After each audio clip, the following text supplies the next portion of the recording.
ये बात है एक ऐसी बादशाहत का जहां परिंदे आसमान पर फौज बनकर पहरा देते थे और हवा एक तख्त को अपनी पीठ पर उठाए फिरती थी। एक ऐसी ताकत जिसके सामने जिन्नात सर झुकाए खड़े रहते थे। लेकिन इस अजीम उस शान दरबार में एक दिन कुछ ऐसा हुआ जिसने तारीख का रुख बदल दिया। एक छोटा सा परिंदा गायब था और उसकी गैर मौजूदगी ने एक ऐसी मलका का राज फाश कर दिया जिसकी सल्तनत का सूरज कभी गुरूब नहीं होता था। नाजरीन किराम, यरूशलेम की तपती हुई धूप में हजरत सुलेमान अलैहिस्सलाम का दरबार लगा हुआ था। फिजा में एक अजीब सा सुकून था, क्योंकि अल्लाह के हुक्म से परिंदों की एक अजीम फौज ने आपके सर पर परों का साया कर रखा था। धूप की एक तपती हुई लहर भी नीचे नहीं आ सकती थी। लेकिन अचानक हजरत सुलेमान अलैहिस्सलाम के दामन पर एक तेज रोशनी पड़ी। जब सुलेमान अलैहिस्सलाम ने ऊपर देखा तो हुदहुद गायब था। आपने बुलंद आवाज में पूछा, क्या बात है? मुझे हुदहुद नजर क्यों नहीं आ रहा? क्या वो गायब है? दरबार में खामोशी छा गई। किसी परिंदे के पर मारने की आवाज तक न आई। आपने ऐलान फरमाया कि अगर हुदहुद ने अपने गायब होने की कोई ठोस वजह बयान नहीं की तो मैं उसे सख्त सजा दूंगा या फिर उसे जब्ह कर दूंगा। दरबार में मौजूद हर जिन और इंसान यह सोचकर कांप रहा था कि आखिर हुदहुद गया तो गया कहां। थोड़ी देर बाद ही हुदहुद दरबार में पहुंचता है। इसका दिल तेजी से धड़क रहा था, इसकी सांसें फूली हुई थीं, लेकिन वो डरने के बजाय एक अजीब एतमाद से कहता है, ए सुलेमान अलैहिस्सलाम, मैं वो खबर लाया हूं जो आपके इल्म में भी नहीं आई। मैं शहर सबा से एक ऐसी यकीनी और पक्की खबर लेकर आया हूं जिसमें कोई शक नहीं।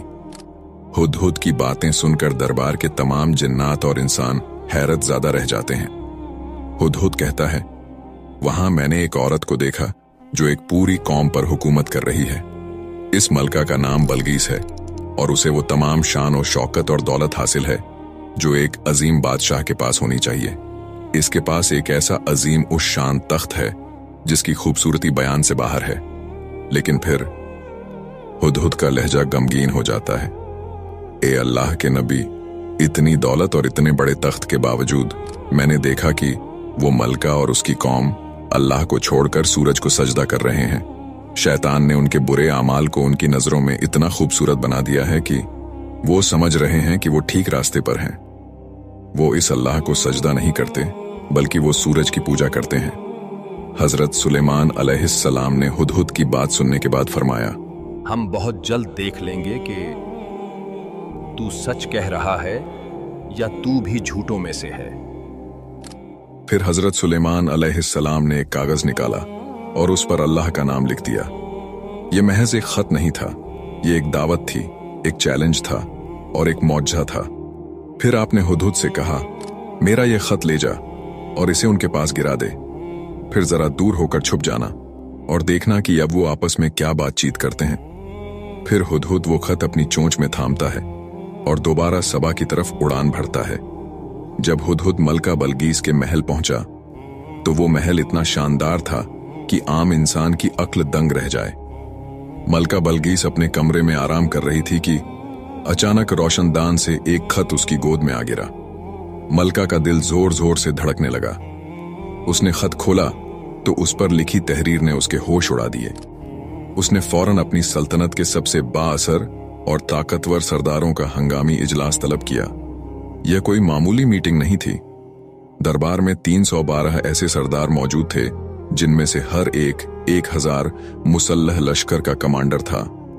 मलका ने बुलंद आवाज में सरदारों से कहा, ए मेरे लश्कर के बुजुर्गों, मेरे पास एक बहुत ही मुअज्जज खत आया है। यह सुलेमान अलैहिस्सलाम की तरफ से है और इसकी शुरुआत बिस्मिल्लाहिर्रहमानिर्रहीम से होती है। इसमें लिखा है कि मुझ पर सरकशी न करो और इताअत कबूल करके मेरे पास आ जाओ। खत सुनने के बाद सरदारों ने मलका से कहा, मलका, हम कोई कमजोर कौम नहीं हैं, हम कुव्वत वाले हैं और बड़े बहादुर जंगजू हैं। हमारा लश्कर किसी भी दुश्मन को मलिया मेट करने की ताकत रखता है। अगर आप हुक्म दें तो हम सुलेमान की ईंट से ईंट बजा देंगे, लेकिन फैसला आपका है, हम आपके ताबे हैं। मलका अक्लमंद थी। उसने अपने वुज़रा से कहा, मेरे वफादारों, तुम्हारी बहादुरी पर मुझे कोई शक नहीं, लेकिन याद रखो, जब कोई बादशाह किसी शहर में दाखिल होते हैं तो उसे तबाह कर देते हैं और वहां के इज्जतदार लोगों को जलील कर देते हैं, लेकिन मैं अपनी कौम को इस तबाही में नहीं धकेलना चाहती। उसने एक गहरी सांस ली और अपनी हिकमत अमली जाहिर करते हुए कहा, मैं जंग से पहले उनकी हकीकत जानना चाहती हूं। मैं उनकी तरफ कुछ ऐसे तहाइफ भेजूंगी जिनकी मिसाल पूरी दुनिया में नहीं होगी। अगर वो सिर्फ एक दुनियावी बादशाह हुए तो वो इन माल और दौलत को देखकर खुश हो जाएंगे और हम पर गालिब आने का ख्याल छोड़ देंगे, लेकिन अगर वो वाकई अल्लाह के नबी हुए तो वो इन हकीर चीजों की तरफ आंख उठाकर भी नहीं देखेंगे। फिर मलका बलगीस ने अपनी सल्तनत के सबसे माहिर कारीगरों को बुलाया और एक ऐसा संदूकचा तैयार करवाया जिसकी खूबसूरती देखकर इंसान दंग रह जाए। इसमें सोने के जेवरात और कीमती नगीने भरे गए, लेकिन इस तोहफे की सबसे खास चीज एक बहुत बड़ा और नायाब मोती था। यह मोती इतना शफाफ था कि इसके पार देखा जा सकता था, लेकिन इसकी एक खास बात थी कि इसमें कोई सुराख नहीं था। बलगीस ने अपने कासिद को बुलाया और उसे वो संदूकचा थमाते हुए एक ऐसी शर्त बताई जिसने कासिद के होश उड़ा दिए।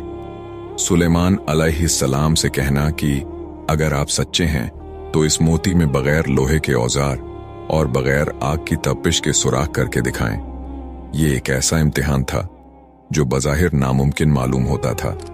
फिर तहाइफ से लदे हुए ऊंटों का काफिला सबा से बैतुल मुकद्दस की तरफ रवाना हुआ। कासिदों के दिलों में एक अजीब सा तजस्सुस और खौफ था।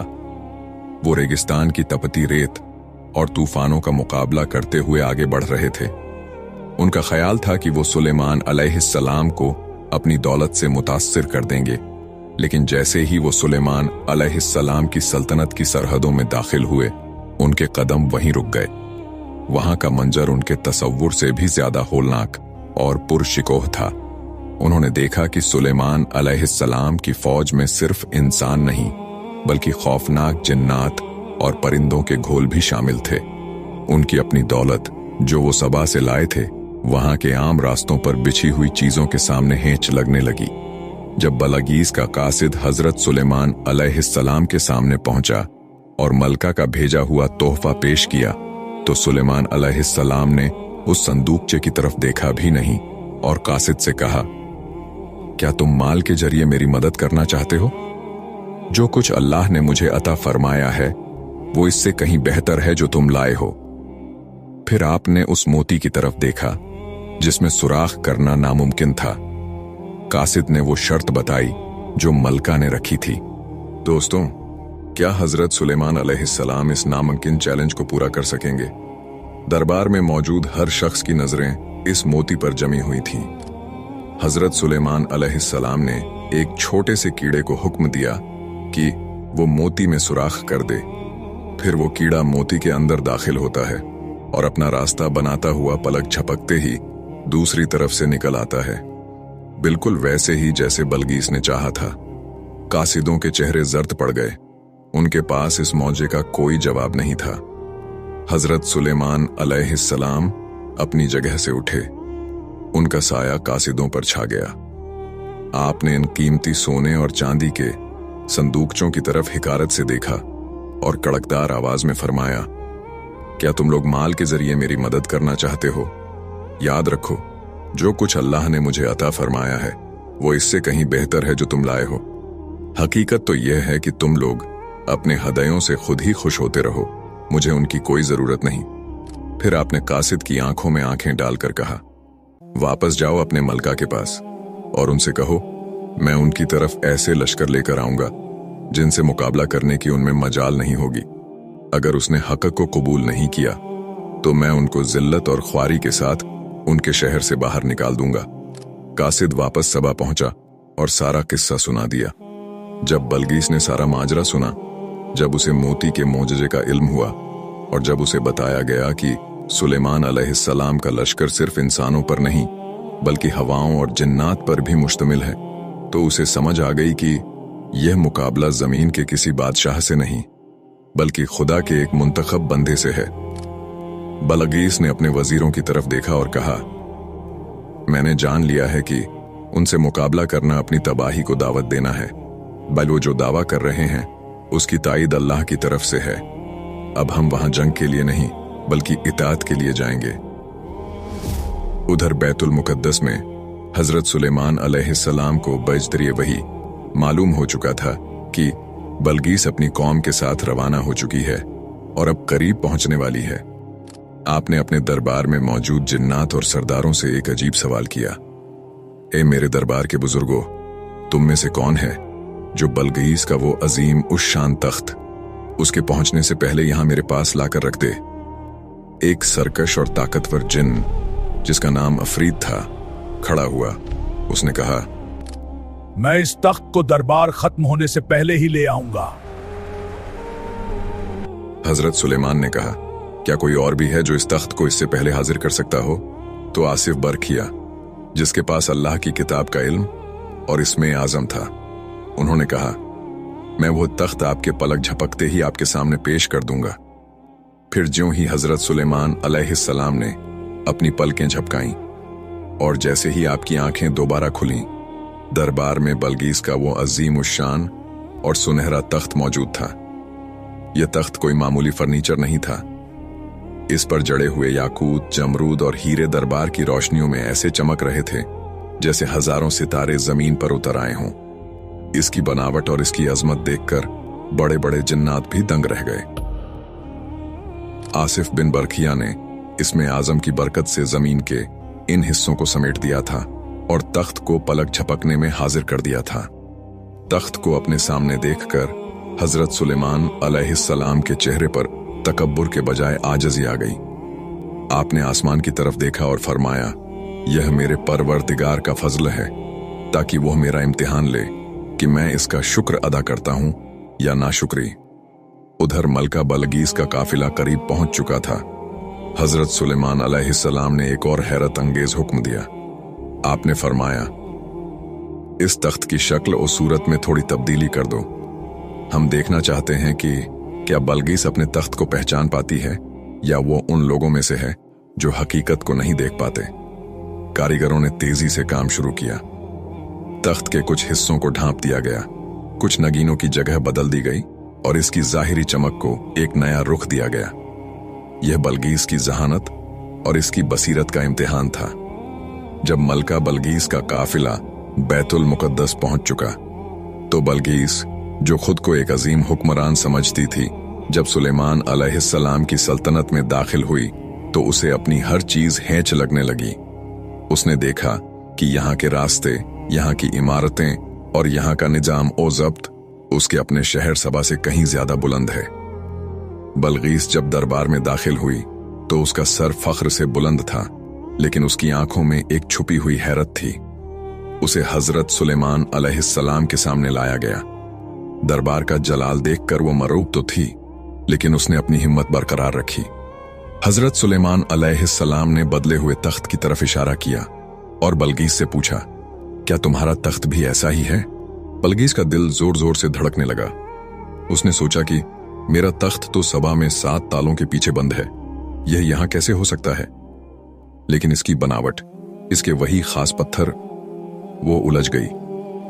उसने बड़ी जहानत से जवाब दिया, गोया यह वही है, यानी यह बिल्कुल वैसा ही लग रहा है जैसे मेरा तख्त है।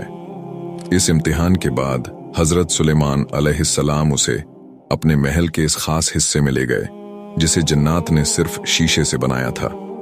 यह शीशा इतना शफाफ था कि इसके नीचे बहता हुआ पानी और मछलियां ऐसे नजर आती थीं जैसे खुली झील हों।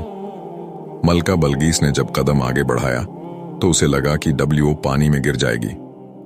हजरत सुलेमान अलैहिस्सलाम ने मुस्कुराकर कहा, यह पानी नहीं है बलगीस। लेकिन दोस्तों, वो क्या चीज थी जिसने बलगीस को धोखा दिया? और जब बलगीस को हकीकत का पता चला तो उसने अल्लाह के सामने कैसे सर झुकाया? जब मलका बलगीस इस शीशे के महल के दरवाजे पर आई तो उसके दिल में एक घबराहट आ गई। जैसे ही उसने अंदर कदम रखने के लिए अपना पांव आगे बढ़ाया तो वो फौरन पीछे हट गई। उसकी आंखों ने देखा कि सामने तो गहरा तालाब है। उसे लगा कि अगर वो आगे बढ़ी तो उसका शाही लिबास भीग जाएगा और वो पानी में डूब जाएगी। मलका बलगीस खौफ से अपने पांचे कपड़े ऊपर उठाती है। इस हरकत से उसकी पिंडलियां जाहिर हो गईं, जिन पर घने बाल थे। हजरत सुलेमान अलैहिस्सलाम ने फौरन उसे टोका और फरमाया, घबराने की जरूरत नहीं, यह पानी नहीं बल्कि शीशे का फर्श है। मलका बलगीस उस वक्त अपनी साबका जिंदगी की तमाम गलतियों को समझ गई। उसे एहसास हुआ कि वह सूरज जैसी मखलूक को पूजती रही, जबकि असल ताकत तो उसके खालिक के पास है।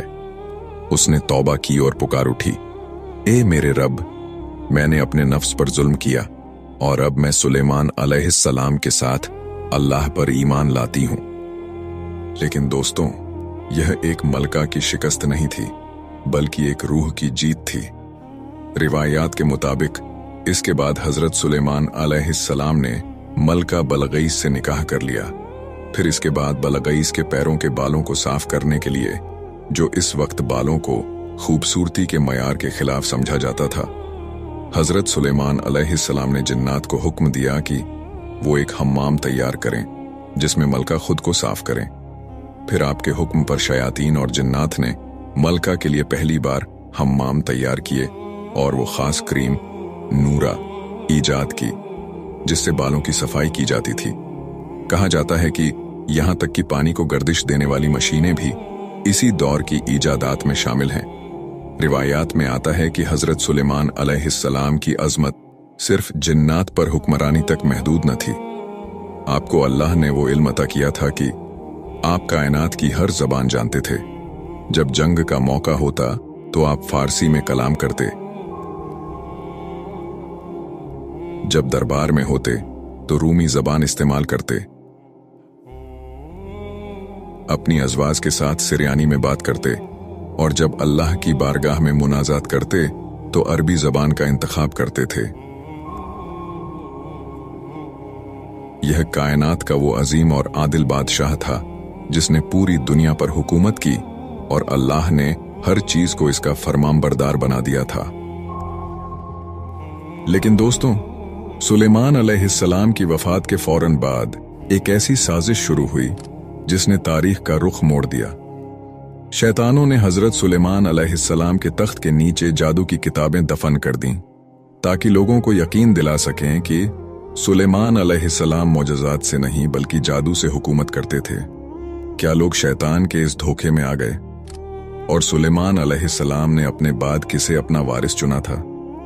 दोस्तों, शयातीन ने इंसानों के रूप में लोगों के दरमियान यह अफवाह फैला दी। तुम लोग समझते हो कि सुलेमान अलैहिस्सलाम अल्लाह के नबी थे? नहीं, उनकी ताकत का राज तो इन किताबों में छुपा है जो उनके तख्त के नीचे दफन है। जब लोगों ने जमीन खोदी और वो किताबें निकली तो कमजोर ईमान वाले लोग बहक गए।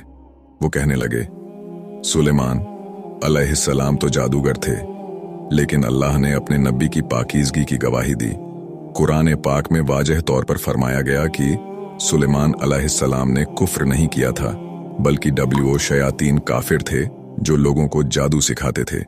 यह एक ऐसा दाग था जिसे मिटाने के लिए सदियों तक हक की आवाज बुलंद होती रही। वक्त गुजरता गया और बनी इजराइल के बुजुर्गों ने हजरत सुलेमान अलैहिस्सलाम की जिंदगी में ही उनसे एक मुतालबा किया था, ए अल्लाह के नबी, अपने बाद अपने बेटे को हमारा खलीफा मुकर्रर कर दीजिए। हजरत सुलेमान अलैहिस्सलाम जानते थे कि खिलाफत कोई ताज नहीं बल्कि एक बहुत बड़ी जिम्मेदारी है जिसके लिए इल्म और हिकमत जरूरी है। आपने फरमाया, मेरा बेटा अभी इस काबिल नहीं है। लेकिन जब लोगों ने बहुत ज्यादा इसरार किया तो आपने एक इम्तिहान लेने का फैसला किया। आपने अपने बेटे को दरबार में बुलाया जहां बनी इजराइल के तमाम बड़े उल्मा और सरदार मौजूद थे। बेटा सामने खड़ा था। हजरत सुलेमान अलैहिस्सलाम ने बड़ी संजीदा आवाज में पहला सवाल किया, ए मेरे बेटे, बताओ कि रोटी और पानी का जायका क्या है? दरबार में मौजूद लोग एक दूसरे की तरफ देखने लगे। ये कैसा सादा सवाल था, लेकिन बेटा खामोश रहा। इसे जवाब नहीं मालूम था। हजरत सुलेमान अलैहिस्सलाम ने दूसरा सवाल किया, आवाज की ताकत और कमजोरी का सबब क्या है? बेटा फिर खामोश रहा। फिर सुलेमान ने सवाल पूछा, इंसान के जिस्म में अक्ल का मकाम कहाँ है? बेटा फिर खामोशी बैठा। फिर सवाल किया, दिल की सख्ती और नरमी किस चीज से पैदा होती है? बेटा सर झुकाए खड़ा रहा। इसके पास कोई जवाब नहीं था। लोगों को अंदाजा हो गया कि नबूवत और हिकमत विरासत में नहीं मिलती, बल्कि यह अल्लाह का खास अतिया है। हजरत सुलेमान अलैहिस्सलाम ने साबित कर दिया कि उनका बेटा अभी इस अजीम मनसब के लिए तैयार नहीं है। फिर हजरत सुलेमान अलैहिस्सलाम ने खुद इन सवालात के जवाब दिए, जो रहती दुनिया तक के लिए सबक बन गए। आपने फरमाया, पानी का जायका जिंदगी है, क्योंकि पानी के बिना कुछ जिंदा नहीं रहता। रोटी की लज्जत ताकत है जो बदन को मिलती है। आपने मजीद समझाया, अक्ल का मकाम दिमाग है, इसीलिए जब किसी की अक्ल कम हो तो लोग कहते हैं इसका दिमाग छोटा है। दिल की सख्ती और नरमी अल्लाह की याद से जुड़ी है, और जिस्म की राहत या थकन पैरों से होती है। अगर पैर थक जाएं तो पूरा जिस्म दुखने लगता है। दरबार के उलमा दंग रह गए। हजरत सुलेमान अलैहिस्सलाम ने बताया कि जिस्म की तरक्की और तन्नजुली हाथों पर मुनहसिर है। अगर इंसान अपने हाथों से मेहनत करता है तो दुनिया और आखिरत की दौलत पाता है, और अगर वो हाथ रोक लेता है तो वो महरूम रह जाता है। हजरत सुलेमान अलैहिस्सलाम ने अपनी पूरी जिंदगी में वो सब कुछ सिखा दिया जो एक कौम को बुलंदी तक ले जा सकता था। दोस्तों, फिर सदियों बाद जब इमाम मूसा काजिम अलैहिस्सलाम से एक शख्स ने सवाल किया, यह मंजर तारीख के दो अजीम हिस्सों को जोड़ता है। रावी पूछता है, ए इमाम, क्या तमाम पैगंबरों के उलूम हजरत मोहम्मद मुस्तफ़ा सल्लल्लाहु अलैहि वसल्लम को विरासत में मिले हैं? इमाम ने बड़ी मतानत से जवाब दिया, हाँ, अल्लाह ने जिस पैगंबर को भी मबूस फरमाया, हमारे रसूल सल्लल्लाहु अलैहि वसल्लम उन सबसे ज्यादा जानने वाले हैं। रावी ने हैरत से पूछा, लेकिन ईसा अलैहिस्सलाम तो मुर्दों को जिंदा करते थे, और सुलेमान अलैहिस्सलाम परिंदों की जबान जानते थे। क्या हमारे नबी सल्लल्लाहु अलैहि वसल्लम भी इन सब पर कादिर थे? इमाम ने जवाब दिया, बेशक अल्लाह के रसूल सल्लल्लाहु अलैहि वसल्लम इन तमाम उमूर पर कादिर थे। सुलेमान अलैहिस्सलाम को तो सिर्फ एक इस्मे आजम का इल्म था, जिसके जरिए आसिफ बिन बरखिया ने तख्त हाजिर कर दिया, लेकिन हमारे पास अल्लाह के 63 अस्माए आजम में से 72 मौजूद हैं। लेकिन क्या तुम जानते हो कि वो अजीम बादशाह एक छोटे से परिंदे हुदहुद का मोहताज क्यों था? इसका जवाब यह है कि सुलेमान अलैहिस्सलाम हवाओं पर उड़ते थे, लेकिन जमीन की तहों के नीचे छुपा हुआ पानी नहीं देख सकते थे। अल्लाह ने वो नजर इस छोटे से हुदहुद को दी थी, जो जमीन के नीचे पानी को ऐसे देख लेता था जैसे तुम शीशी में तेल देख लेते हो। यह अल्लाह की कुदरत है कि वो किसी को पहाड़ जैसी ताकत देता है तो किसी छोटे से जानदार को वो बसीरत दे देता है जो बड़े बड़ों के पास नहीं होती। अक्सर लोग इस बात पर भी सवाल उठाते हैं कि आसिफ बिन बरखिया के पास ऐसा क्या इल्म था। इमाम अली नकी अलैहिस्सलाम ने सदियों बाद इसका जवाब दिया। सुलेमान अलैहिस्सलाम सब जानते थे, लेकिन वो चाहते थे कि जिन्हों और इंसानों पर आसिफ की फजीलत जाहिर हो जाए, ताकि उनके बाद लोग इमामत में इख्तिलाफ न करें। लेकिन क्या यह सब कुछ सिर्फ एक इत्तेफाक था? नहीं। इमाम जाफर सादिक अलैहिस्सलाम ने फरमाया कि इमामत और खिलाफत अल्लाह का एक अहद है जो सिर्फ उन लोगों को मिलता है जिन्हें अल्लाह चुन लेता है। जिस तरह हजरत दाऊद अलैहिस्सलाम को हुक्म हुआ कि वो सुलेमान को अपना वसी मुकर्रर करें ताकि दुनिया पर उनका इल्म जाहिर हो जाए, इसी तरह हर दौर में अल्लाह की एक हुज्जत जमीन पर मौजूद रहती है। आसिफ बिन बरखिया का पलक झपकने में तख्त ले आना दरअसल सुलेमान अलैहिस्सलाम के इस इल्म का एक करिश्मा था जो उन्होंने अपने वसी को मुंतकिल किया था। यह वो नूर है जो कभी नहीं बुझता। अब जरा इस बात पर गौर करें। इमाम ने फरमाया कि अल्लाह ने वो एक नाम और इसके अलावा मजीद 72 नाम यानी कुल 63 अस्माए आज़म हमारे नबी मोहम्मद मुस्तफ़ा सल्लल्लाहु अलैहि वसल्लम और उनकी पाक आल को अता फरमाए। यह वो इल्म है जिसके सामने सुलेमान अलैहिस्सलाम की बादशाही भी एक कतरे की मानिंद है। तभी इमाम अली अलैहिस्सलाम ने फरमाया था कि अगर मैं चाहूं तो अपना पैर यहां से मारकर शाम में बैठे दुश्मन को तख्त से गिरा दूं। तो वो इसी इस्मे आज़म की ताकत थी जो सुलेमान अलैहिस्सलाम के वसी से कहीं ज्यादा कामिल थी।